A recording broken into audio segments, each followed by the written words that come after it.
Revelações da ciência sobre os mistérios da vida.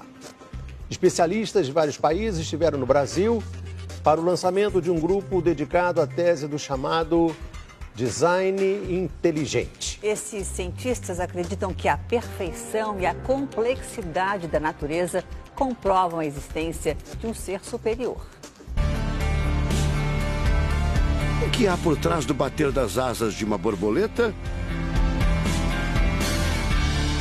Ou das cores vibrantes das penas dos pássaros?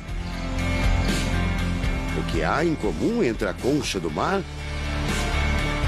e a força dos furacões?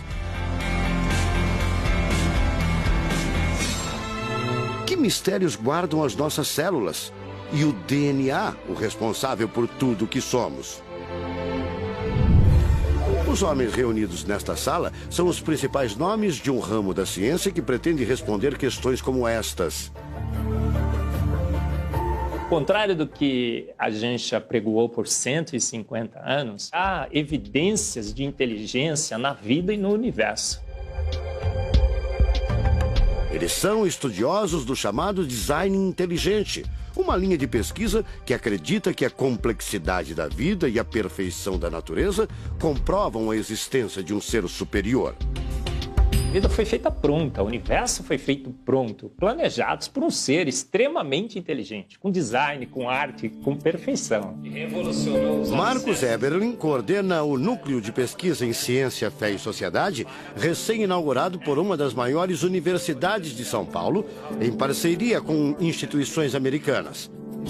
Outro defensor do design inteligente é o doutor em bioquímica e professor americano Michael Behe.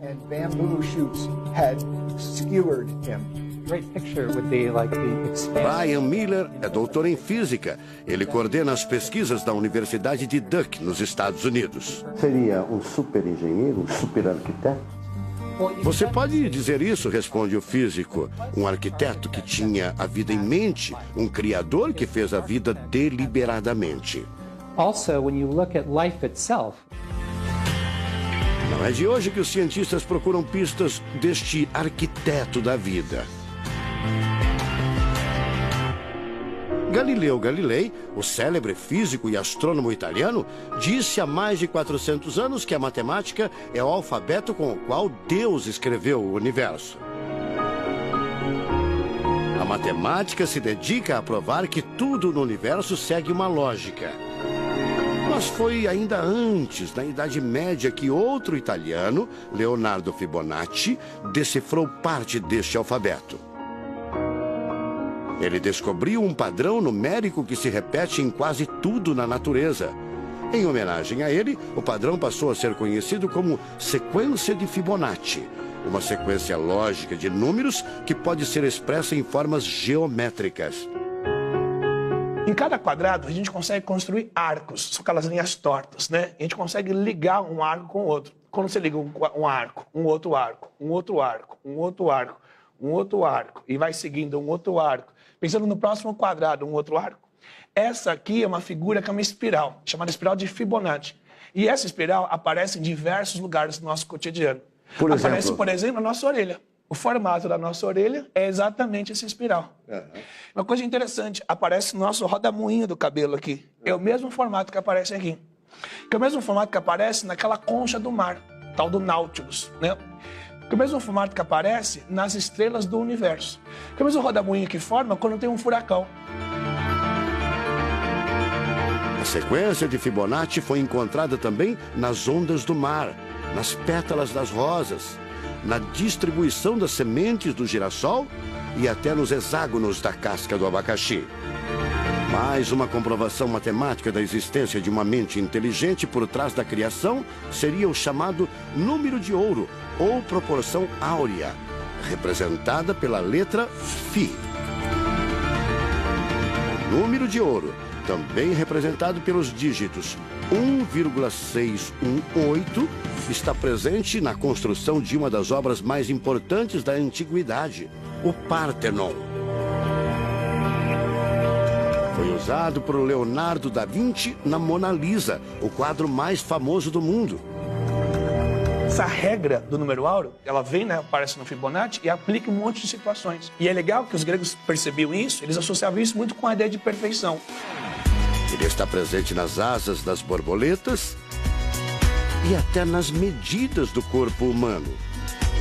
Se você pegar a sua altura e dividir pela distância do seu umbigo até o chão, vai dar aproximadamente 1,6. Um φ. Vai dar um φ também. Se a gente abre os braços, né, calcula a distância da ponta de um dedo até a ponta do outro dedo. Então vai ser desse dedo maior aqui, no dedo médio, até chegar ao dedo médio. Se eu pegar essa distância e dividir pela distância desse dedo até esse ombro aqui, vai dar 1,6 de novo. De tudo na natureza, o que mais impressiona os cientistas são as células, a chamada unidade básica da vida.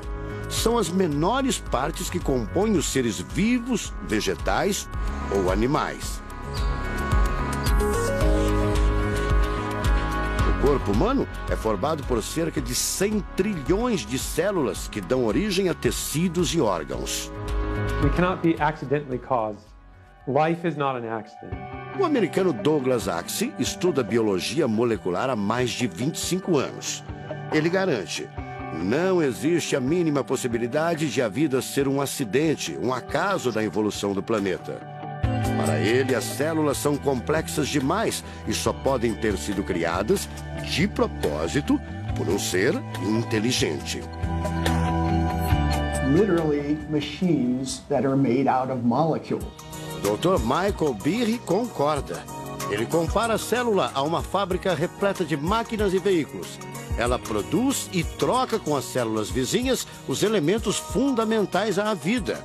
Tudo coordenado por uma espécie de computador central, o chamado DNA. Você já deve ter ouvido falar dele. O DNA é um conjunto de informações genéticas que definem as características dos seres vivos. Entre os humanos é o DNA que informa o sexo, a cor da pele e do cabelo e o formato do rosto, entre outras coisas. São 6 bilhões de informações condensadas numa estrutura microscópica extremamente eficiente. O presidente da Sociedade Brasileira do Design Inteligente considera o DNA o mais avançado código de que se tem notícia.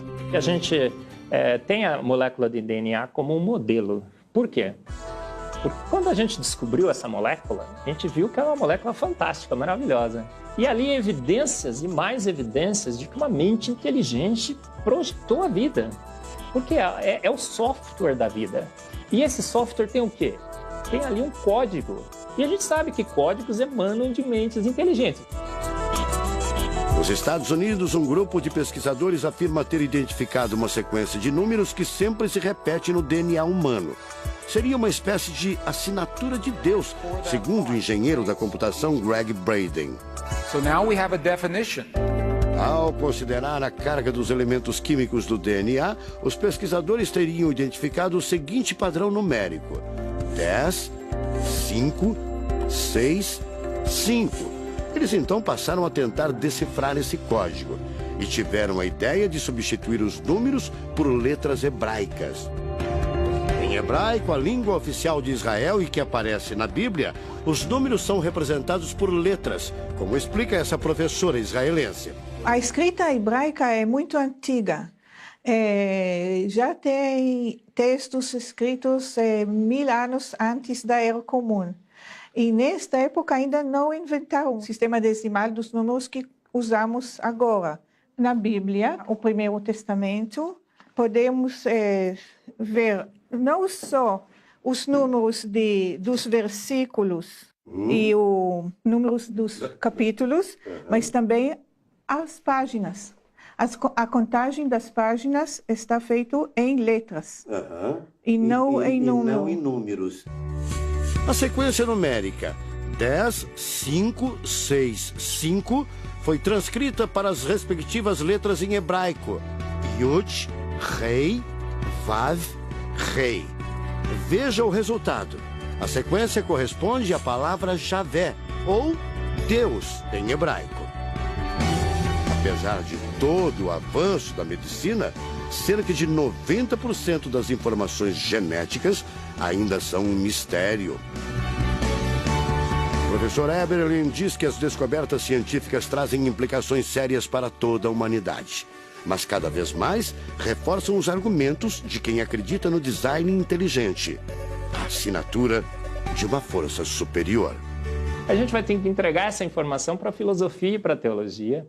E a gente agora, como bons filósofos e teólogos que todos somos, a gente vai colocar a nossa filosofia e nossa teologia em cima desse dado científico e optar pela melhor opção.